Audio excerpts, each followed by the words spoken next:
Gio is on a journey to focus on what he's been created to do.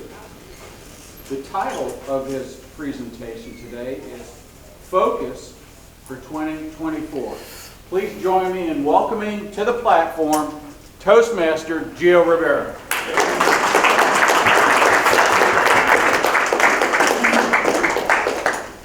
Good morning, everyone. Good morning. What is your word for 2024? What is your word for 2024? So oftentimes we may make resolutions and promises, but recently I started having a word, just a one word I feel like been put in my heart. I feel like God put in my heart. So what is your word for this year? For me, that word is focus. Focus. I've been told often since I was a child that I have challenges with focus. And there may be moments where I believe it and I see it. And to be honest, there are moments where I do feel I have challenges with focus. Does anyone else here have challenges with focus?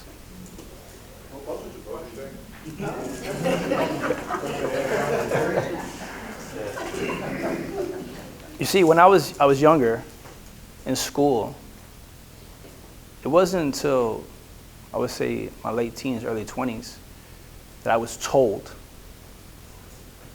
by professors and teachers and a therapist that I had what's called ADHD. ADHD.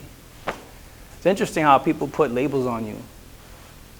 And it's interesting how quickly we attach ourselves to that, or we attach our identity to that.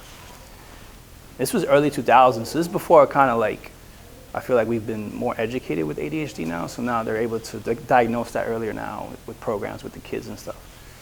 But it wasn't until I was already in college I was already struggling. So okay, that was the explanation.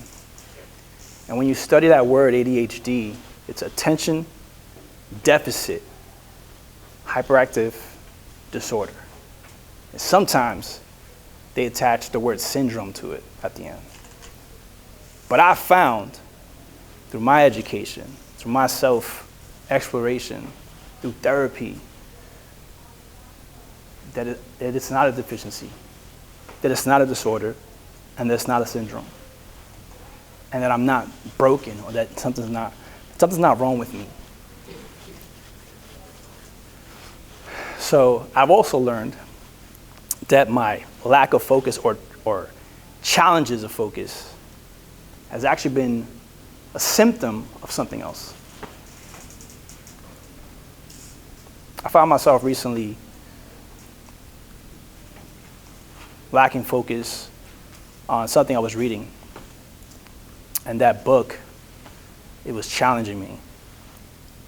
It was a great book, but it was challenging me. And it hit something in me where it was uncomfortable. So immediately, I diverted. I was on my phone, so I swiped out, and then I picked up, I think I just checked out ESPN, checked the scores, and immediately something in me was like, what did you just do?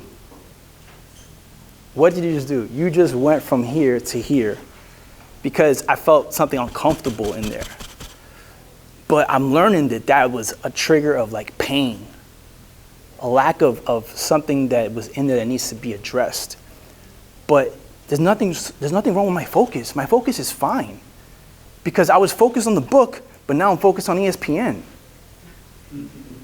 Then I pull up my ESPN fantasy football team, and then I start doing my fantasy football team. But my focus is fine, because now I'm doing that, right? I'm doing that for half an hour, and I'm researching the injuries, and I'm researching the teams, and da-da-da. My focus is fine. Is that my focus is diverted. You see, if you think you've struggled with focus, I don't think we struggle with focus. I think we just need to direct our focus, right? And that comes from, honestly, I feel like that comes from me not having to address that uncomfortability, that uncomfortable feeling, which honestly came from pain. There was something in that uncomfortable in that book that it was a mirror. It was exposing something to me. So then I just changed and I went to something else. So sometimes I go from focus to focus to focus, or from shiny thing to shiny thing to shiny thing. I don't know if anyone does that, where you get that dopamine spike and then the luster wears off, and now you go to the next thing and the next thing. And what's happening is you're distracting yourself from really addressing what's happening. And you hit what's called like a plateau. Like if you ever work out, you hit a plateau. Everyone hit a plateau when you work out, right? But what's the cure for that? Is the cure to stop working out and go do something else? No, the cure is to keep going, right? So I recognize that lack of focus is tied to other things. It's tied to pain. It's tied to anxiety. It's tied to hurt. And what I've learned is the cure for me that helps me is healing. When I address that, I go to therapy, or I pray, or I talk to people I trust. I surround myself around people. I receive some healing. And also along with that is there's an inner dialogue with that focus or lack thereof. Because when I divert, I'm telling myself something. I'm telling myself I'm not worthy of that healing. I'm not worthy of that worth. I'm not worthy of that refined product that book's gonna help me become. I'm telling myself that. We have an inner dialogue. It's amazing the words that we speak, but also the words that we say internally. We have an internal dialogue. One of my favorite books is called Atomic Habits by James Clear. Jordan, how did you know? And what's interesting in that book is he doesn't say that to be goal-oriented, to do that goal or do that resolution or run that marathon, but he says it's who do you want to become? So instead of really writing that book, it's to become a writer. Instead of actually running the marathon, it's to become a runner. Alex, I love what you said. You said, I'm a runner. So you are a runner. And maybe you want to be a better speaker. So it's not really to speak and do that speech, but it's to become a speaker. And better yet, do you say you are a speaker? Say that I am a speaker. Declare that. I am a speaker. I am a runner. I am a writer. Because when you declare those things and you believe that, and you say that to yourself, then you act like that thing. That's what runners do. This is what writers do. This is what speakers do. They do those things, and you become that. And then you receive that. I feel like there's a healing process in that, and there's a grace in that. Does anyone know what grace is? Grace is undeserved favor. We didn't work for that. So I want to share with you that there's a grace that's available to you.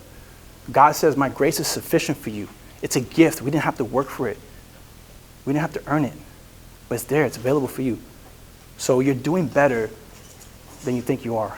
So I have to tell myself, I'm doing better than I think I am. So tell yourself that. Thank you.